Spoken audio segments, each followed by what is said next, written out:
বিসমিল্লাহির রহমানির রহিম। Hello my dear student, আসসালামু আলাইকুম।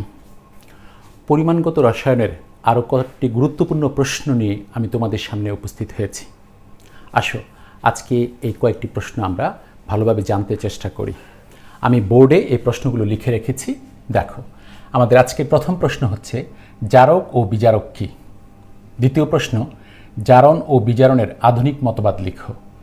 তৃতীয় প্রশ্ন দেখাও যে ড্যানিয়েল কোষে জারণ বিজারণ বিক্রিয়া সংঘটিত হয়। আজকের প্রথম প্রশ্নটি হচ্ছে জারক ও বিজারক কী। তোমরা জানো যে সকল পদার্থ বিক্রিয়ার সময় ইলেকট্রন ত্যাগ করে তাদেরকে বিজারক বলে। যে সকল পদার্থ বিক্রিয়ার সময় ইলেকট্রন ত্যাগ করে তাদেরকে বিজারক বলে। আর যে সকল পদার্থ বিক্রিয়াকালে ইলেকট্রন গ্রহণ করে তাদেরকে জারক বলে। যেমন সোডিয়াম একটি ইলেকট্রন ত্যাগ করে সোডিয়াম প্লাস হতে পারে। সোডিয়াম একটি ইলেকট্রন ত্যাগ করে সোডিয়াম প্লাস হতে পারে। যেহেতু সোডিয়াম একটি ইলেকট্রন ত্যাগ করে সোডিয়াম প্লাস হতে পারে, সে যেহেতু ইলেকট্রন ত্যাগ করছে, তাই সোডিয়াম বিজারক। দেখা যায় যে সকল ধাতব পরমাণুগুলো ইলেকট্রন ত্যাগ করতে পারে, তাই সকল ধাতু বিজারক। এবার দেখো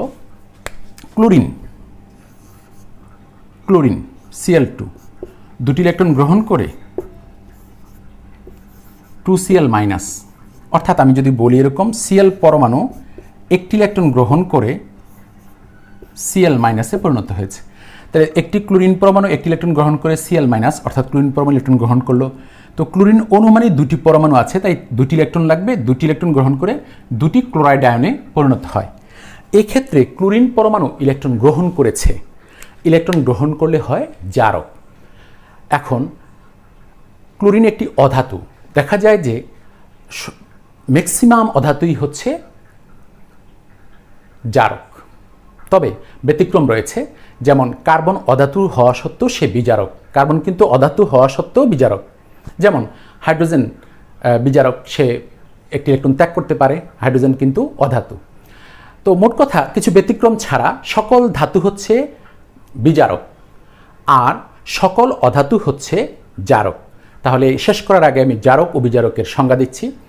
যে সকল পদার্থ রাসায়নিক বিক্রিয়ার সময় ইলেকট্রন গ্রহণ করে তাদেরকে জারক বলা হয়। যেমন ক্লোরিন একটি জারক, কারণ ক্লোরিন বিক্রিয়ার সময় ইলেকট্রন গ্রহণ করে ক্লোরাইড আয়নে পরিণত হয়। এই যে ক্লোরিন পরমাণু একটি ইলেকট্রন গ্রহণ করে Cl মাইনাস তথা ক্লোরাইড আয়নে পরিণত হয়েছে, তাই ক্লোরিন একটি জারক। অপরদিকে যে সকল পদার্থ রাসায়নিক বিক্রিয়ার সময় ইলেকট্রন ত্যাগ করে তাদেরকে বিজারক বলে। সাধারণত সকল ধাতব পরমাণুগুলো বিজারক, কারণ তারা ইলেকট্রন ত্যাগ করে। যেমন সোডিয়াম একটি বিজারক, কারণ সে একটি ইলেকট্রন ত্যাগ করে Na প্লাসে পরিণত হয়। ক্যালসিয়াম বিজারক, ক্যালসিয়াম দুটি ইলেকট্রন ত্যাগ করে ক্যালসিয়াম 2 প্লাস আয়নে পরিণত হতে পারে। তাহলে যে সকল পদার্থ রাসায়নিক বিক্রিয়ার সময় ইলেকট্রন ত্যাগ করে তাদেরকে বিজারক বলে। তাহলে আমাদের প্রথম প্রশ্নটি শেষ, জারক ও বিজারক কী। এরপর আমাদের দ্বিতীয় প্রশ্ন হচ্ছে জারণ ও বিজারণের আধুনিক মতবাদ লিখো। দেখো, জারণ ও বিজারণের পুরাতন মতবাদ আছে, আবার আধুনিক মতবাদ আছে। আজকে আমার আলোচনার বিষয় হচ্ছে আধুনিক মতবাদ, জারণ ও বিজারণের আধুনিক মতবাদ। এই আধুনিক মতবাদকে ইলেকট্রনীয় মতবাদও বলে। প্রশ্ন হচ্ছে কেন এটা বলে? তার কারণ হচ্ছে এই মতবাদটা ইলেকট্রনের উপর ভিত্তি করে দেওয়া হয়েছে বলে এটাকে ইলেকট্রনীয় মতবাদ বলা হয়। কেন? যে সকল পদার্থ কিংবা রাসায়নিক সত্তা বিক্রিয়ার সময় ইলেকট্রন ত্যাগ করবে তাদের জারণ হবে, আর যারা ইলেকট্রন গ্রহণ করবে তাদের বিজারণ হবে। তাহলে ইলেকট্রন গ্রহণ আর ইলেকট্রন বর্জন হলে হবে জারণ, আর ইলেকট্রন গ্রহণ হলে হবে বিজারণ। তাহলে ইলেকট্রন দিয়েই দুইটা কথা হচ্ছে, এই জন্য এটা ইলেকট্রনীয় মতবাদ। আসো আমরা সেই মতবাদটা ভালো করে দেখি।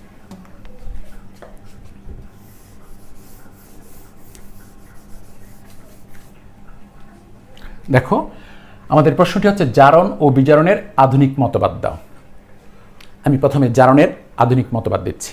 জারণ, কোনো রাসায়নিক সত্তা যদি কোনো বিক্রিয়ায় ইলেকট্রন ত্যাগ করে তখন তার জারণ সংঘটিত হয়, অর্থাৎ ইলেকট্রন ত্যাগ হলে সেই বিক্রিয়াকে বলা হবে জারণ বিক্রিয়া।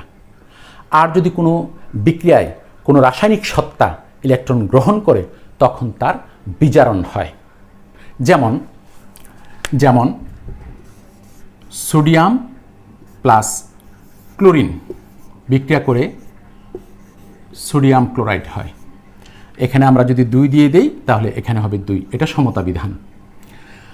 এখন এই সমতা বিধান নাও যদি করি তবুও এটা জারণ বিজারণ বিক্রিয়া, করলেও জারণ বিজারণ বিক্রিয়া। একটি ইলেকট্রন গ্রহণ করলে যেমন বিজারণ হবে, 5টি ইলেকট্রন গ্রহণ করলেও কিন্তু বিজারণ হবে। আর একটি ইলেকট্রন ছাড়লে যেমন জারণ হবে, 10টি ইলেকট্রন ছাড়লেও জারণই হবে। তো এখন আমরা দেখতে পাচ্ছি সোডিয়াম ক্লোরাইডের মধ্যে এটা কিন্তু প্লাস আর এটা ক্লোরাইড হচ্ছে Cl মাইনাস। আচ্ছা, তাহলে কি দেখতে পাচ্ছি? দেখো আমরা দেখতে পাচ্ছি সোডিয়াম এইখানে হচ্ছে Na প্লাস। বুঝাতে চাচ্ছি সোডিয়াম ইলেকট্রন ত্যাগ করে প্লাস হয়েছে। লক্ষ্য করো, বিয়োগ ইলেকট্রন আমি যদি বলি তাহলে সোডিয়াম পরমাণু একটি ইলেকট্রন ত্যাগ করে Na প্লাস হয়েছে। যেহেতু সোডিয়াম ইলেকট্রন ত্যাগ করেছে তাই সোডিয়ামের জারণ হয়েছে।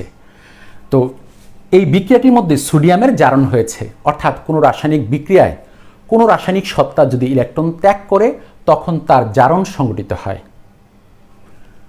এবং এই বিক্রিয়াটি তখন বলা হয় জারণ বিক্রিয়া।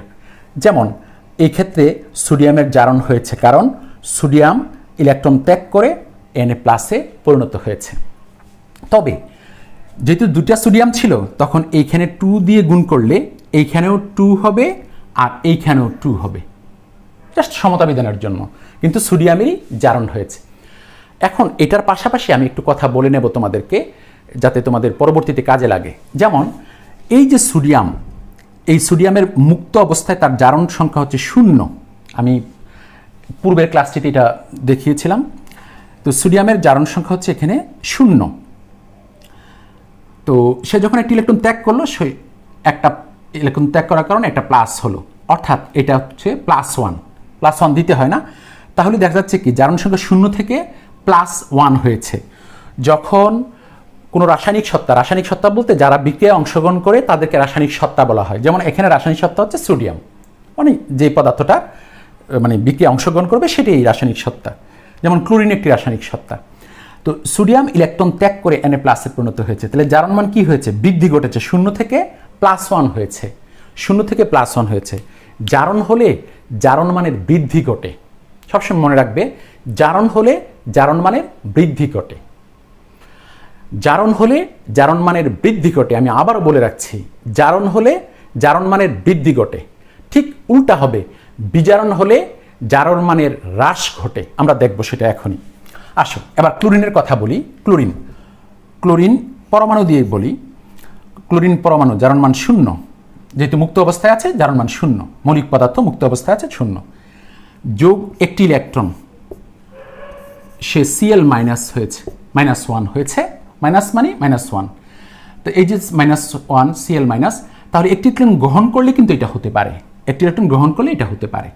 তো ক্লোরিন ছিল 2টা, তাহলে আমি যদি এখানে 2 দেই তাহলে ইলেকট্রন লাগবে 2টি, কারণ একটি ক্লোরিন পরমাণুর জন্য ইলেকট্রন প্রয়োজন হয় একটি।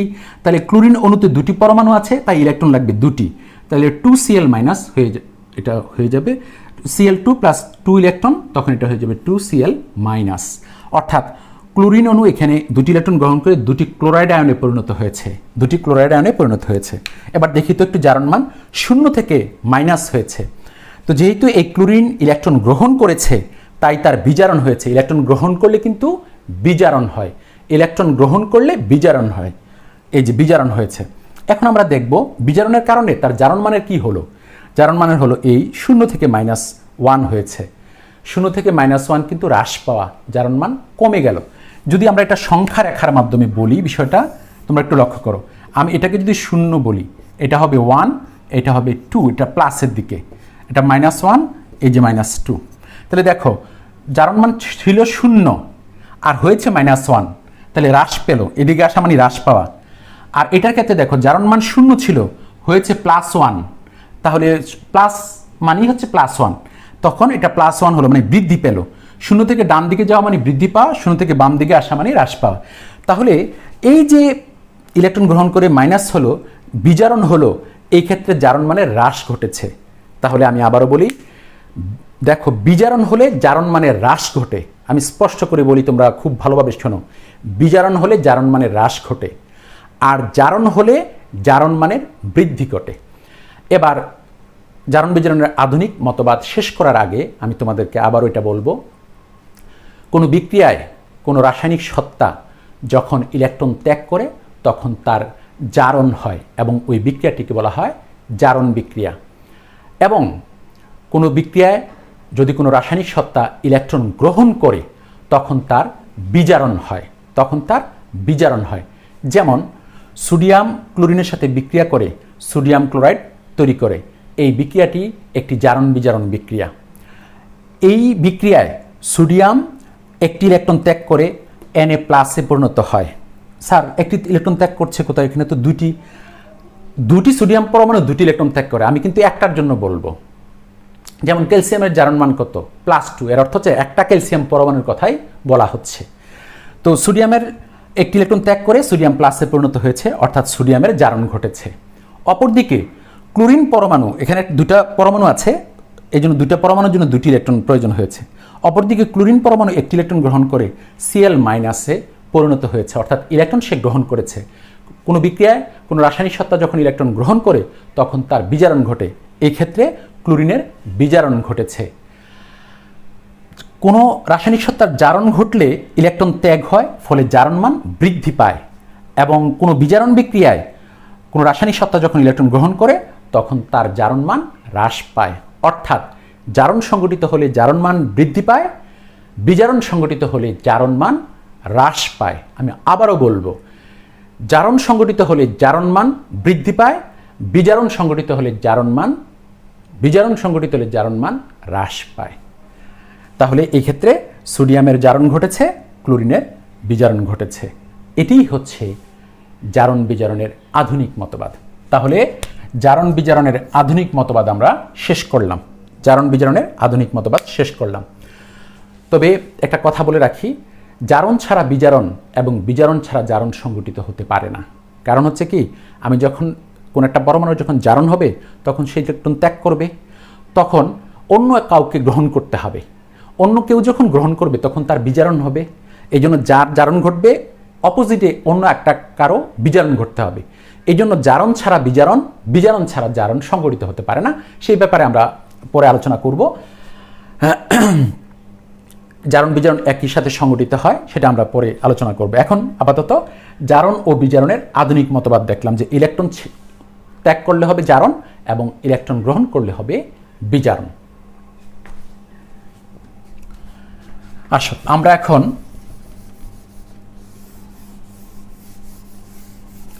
আলোচনা করব, দেখাও যে ড্যানিয়েল কোষে জারণ বিজারণ বিক্রিয়া সংঘটিত হয়। আমরা জানি একটি জিঙ্ক তড়িৎদ্বার জিঙ্ক সালফেট দ্রবণে এবং কপার তড়িৎদ্বার কপার সালফেট দ্রবণে নিমজ্জিত করে ওই দুটি পাত্রকে একটি লবণ সেতু দ্বারা সংযুক্ত করে, অতঃপর জিঙ্ক তড়িৎদ্বার এবং কপার তড়িৎদ্বারকে একটি পরিবাহী তার দ্বারা সংযুক্ত করলে ড্যানিয়েল কোষ তৈরি হয়, যা নিম্নে দেখানো হলো। এই যে যা নিম্নে দেখানো হলো, এটা হচ্ছে একটা জিঙ্ক তড়িৎদ্বার Zn, এখানে হবে জিঙ্ক সালফেট, এখানে হবে একটি কপার তড়িৎদ্বার, এটা হচ্ছে কপার তড়িৎদ্বার, এখানে হবে কপার সালফেট, এখানে একটি লবণ সেতু। আমি যখন 4 নম্বর অধ্যায় পড়াবো তখন কোষ সম্পর্কে আলোচনা করার সময় লবণ সেতু কি এসব কিছু আলোচনা করবে। এখন আমাদের মেইন টার্গেট হচ্ছে এই কোষটির মধ্যে যে জারণ বিজারণ বিক্রিয়া সংঘটিত হয় সেই বিষয়টা প্রুফ করা। আমি সেটা করছি। এটা হচ্ছে একটা ব্যাটারিটা জ্বলে উঠবে, আর এখানে কপার দণ্ড কপার সালফেট দ্রবণে নিমজ্জিত থাকবে। লক্ষ্য করো, এই ড্যানিয়েল কোষে কি সংঘটিত হয় দেখো। এই পাত্রের মধ্যে জিঙ্ক করে কি, জিঙ্ক দুটি ইলেকট্রন ত্যাগ করে জিঙ্ক 2+ আয়নে পরিণত হয়। লক্ষ্য করো, এই পাত্রে জিঙ্ক দণ্ডকে জিঙ্ক সালফেট দ্রবণে নিমজ্জিত করা হয়। এই পাত্রে জিঙ্ক 2টি ইলেকট্রন ত্যাগ করে জিঙ্ক 2+ আয়নে পরিণত হয়। তাহলে কি দেখা যাচ্ছে, আমরা জানি ইলেকট্রন ত্যাগ করলে তার জারণ ঘটে, তাহলে জিঙ্কের জারণ হয়। আর যেহেতু এটা শুধু জারণ বিক্রিয়া, তাই এটা নাম হবে জারণ অর্ধ বিক্রিয়া। কেন? কারণ জারণ এবং বিজারণ দুটো একসাথে সংঘটিত হয়। যেহেতু আমি এখন এই মুহূর্তে শুধুমাত্র জারণ লিখেছি, এই জন্য এটার নাম হবে জারণ অর্ধ বিক্রিয়া। তাহলে এটার নাম হচ্ছে জারণ অর্ধ বিক্রিয়া। জারণ অর্ধ বিক্রিয়া, অর্ধ বিক্রিয়া, জারণ অর্ধ বিক্রিয়া। তাহলে আমরা বলবো যে জিঙ্ক সালফেট দ্রবণে জিঙ্ক নিমজ্জিত আছে, এই ক্ষেত্রে জিঙ্ক 2টি ইলেকট্রন ত্যাগ করে জিঙ্ক 2+ আয়ন হিসেবে দ্রবণে নিমজ্জিত হয় বা দ্রবীভূত হয়। অতঃপর এই ইলেকট্রনগুলো এই পরিবাহী তার দ্বারা কপার দণ্ডে এসে পৌঁছে, তখন এই বাল্ব কিন্তু জ্বলে উঠে, ইলেকট্রনের প্রবাহ মানে বিদ্যুৎ জ্বলে উঠে, আর ইলেকট্রনগুলো এই দণ্ডে আসে। তো এই দণ্ডে আসে, কিন্তু এই দ্রবণের মধ্যে কপার 2+ আয়ন আছে, দ্রবণের মধ্যে কপার 2+ আয়ন আছে। তো ইলেকট্রনগুলো যখন এই দণ্ডে আসে, তখন কপার 2+ করে কি এই দণ্ডের মধ্যে গিয়ে, কপার 2+ এই দণ্ডের মধ্যে গিয়ে 2টি ইলেকট্রন গ্রহণ করে কপার পরমাণুতে পরিণত হয়। এই কপার 2+ এই দ্রবণ থেকে দণ্ডের মধ্যে গিয়ে 2টি ইলেকট্রন গ্রহণ করে কপার 2+ থেকে কপার পরমাণুতে পরিণত হয়। তাহলে এক্ষেত্রে কি হলো, ইলেকট্রন গ্রহণ করার কারণে তার বিজারণ হলো। যেহেতু এটা বিজারণ বিক্রিয়া, তাই এটাকে বলা হবে বিজারণ অর্ধ বিক্রিয়া। বিজারণ অর্ধ বিক্রিয়া, অর্ধ বিক্রিয়া, অর্থাৎ বি দিয়ে বিক্রিয়া লিখলাম, বিজারণ অর্ধ বিক্রিয়া। তাহলে কি হচ্ছে, একটি পাত্রে জিঙ্ক সালফেট দ্রবণের মধ্যে জিঙ্ক দণ্ডকে, অপর একটি পাত্রে কপার সালফেট দ্রবণের মধ্যে কপার দণ্ডকে নিমজ্জিত করে, অতঃপর পাত্র দুটির দ্রবণকে একটি লবণ সেতু দ্বারা সংযুক্ত করে 2টি তড়িৎদ্বারকে একটি পরিবাহী তার দ্বারা সংযুক্ত করা হলে বাল্বটি জ্বলে ওঠে, অর্থাৎ এক্ষেত্রে বিদ্যুৎ উৎপন্ন হয়েছে। এই ক্ষেত্রে জিঙ্ক 2টি ইলেকট্রন ত্যাগ করে জিঙ্ক 2+ আয়নে পরিণত হয়ে দ্রবণে দ্রবীভূত হয়। অপরদিকে কপার দণ্ড থেকে, কপার দণ্ডে ইলেকট্রন আধিক্য থাকায়, মানে এই ইলেকট্রনগুলো এই দণ্ডের মধ্যে আসে, এই দণ্ড হতে দ্রবণের কপার 2+ কপার দণ্ড হতে ইলেকট্রন গ্রহণ করে কপার পরমাণুতে পরিণত হয়। তাহলে এই ক্ষেত্রে উৎপন্ন হচ্ছে এই পরিবাহী তার দ্বারা এখানে গিয়ে খরচ হচ্ছে, ফলে এই দণ্ড থেকে ওই দণ্ডে প্রবাহিত হচ্ছে ইলেকট্রন, ফলে বিদ্যুৎ উৎপাদিত হচ্ছে। এই উৎপাদন করতে গিয়ে জিঙ্ক ইলেকট্রন ছেড়ে দেওয়ার কারণে জারণ বিজারণের আধুনিক মতবাদ অনুসারে জিঙ্কের জারণ হলো, এই জন্য এটা আমরা লিখলাম জারণ অর্ধ বিক্রিয়া। অপরদিকে কপার 2+ 2টি ইলেকট্রন গ্রহণ করে কপার পরমাণুতে পরিণত হয়েছে, কপার 2+ 2টি ইলেকট্রন গ্রহণ করে কপার পরমাণুতে পরিণত হয়েছে, জারণ বিজারণের আধুনিক মতবাদ অনুসারে এই ক্ষেত্রে বিজারণ হলো। তাহলে জারণের ফলে ইলেকট্রন তৈরি হলো, বিজারণের ফলে ইলেকট্রন গ্রহণ হলো, ফলে গ্রহণ, উৎপাদন এবং গ্রহণ, মানে উৎপাদন হলো আরেকদিকে খরচ হলো। এই উৎপাদন এবং খরচের কারণে দেখা গেল কি বিদ্যুৎ পরিবাহিত হলো, ইলেকট্রনের প্রবাহ তৈরি হলো। এই জন্য দেখা যায় যে জারণ বিজারণ বিক্রিয়ার মাধ্যমে বিদ্যুৎ উৎপাদন করা যায়, আর ডেনিয়াল কোষের সেই জারণ বিজারণ বিক্রিয়াটি সংঘটিত হয়। এক্ষেত্রে জিঙ্কের জারণ ঘটে, ফলে জিঙ্ক 2+ আয়নে পরিণত হয়, কপার 2+ আয়নের বিজারণ ঘটে, এই জন্য কপার পরমাণুতে পরিণত হয়। সুতরাং দেখা যায় যে ডেনিয়াল কোষে জারণ বিজারণ বিক্রিয়া সংঘটিত হয়। সুতরাং দেখা যায় যে ডেনিয়াল কোষে জারণ বিজারণ বিক্রিয়া সংঘটিত হয়। আলহামদুলিল্লাহ, আজকে আমরা 3টি প্রশ্ন আলোচনা করলাম। আজকে এই পর্যন্তই থাকবে। তোমরা অনেকক্ষণ আমার সাথে ধৈর্য সহকারে ছিলে। এই যে 3টি প্রশ্ন তোমাদেরকে পড়ালাম, এই 3টি প্রশ্ন আগে তোমরা ভালো করে আয়ত্ত করে নেবে, নেওয়ার পর অতঃপর তোমরা আমার পরবর্তী ভিডিওটি দেখবে। কারণ জারণ বিজারণের একটা সিকোয়েন্স আছে। যেমন আমার আজকের আগের ভিডিওটিতে প্রথমে আমি যে জিনিসগুলো আলোচনা করেছি, জারণ সংখ্যা কী, তারপরে জারণ সংখ্যা কীভাবে নির্ণয় করা হয়, জারণ সংখ্যা এবং যোজনের মধ্যে পার্থক্য, ওগুলা পড়ার পর আজকেরগুলা পড়বে। আজকে হচ্ছে কি জারক ও বিজারক কী, তারপরে জারণ ও বিজারণের আধুনিক মতবাদ শিখলাম, এরপরে দেখাও যে ডেনিয়াল কোষে জারণ বিজারণ বিক্রিয়া সংঘটিত হয় তা প্রমাণ করলাম। এগুলো শেখার পর এরপর আমরা যাব জারণ বিজারণ বিক্রিয়া সমতা বিধান, আয়ন ইলেকট্রন পদ্ধতিতে জারণ বিজারণ বিক্রিয়া সমতা বিধান। ওই সমতা বিধান আমাদের 8টি সমীকরণ রয়েছে। এই 8টি সমীকরণ যদি আমরা করি, পরীক্ষায় আমাদের একটা থাকবেই থাকবে। তো আমার আগামী ভিডিওতে আসবে জারণ বিজারণ বিক্রিয়ার সমতা বিধান আয়ন ইলেকট্রন পদ্ধতিতে। আজকে এ পর্যন্তই থাকবে। ভালো থেকো, সুস্থ থেকো। ইনশাল্লাহ দেখা হবে আগামী ভিডিওতে। আল্লাহ হাফিজ, ফি আমানিল্লাহ।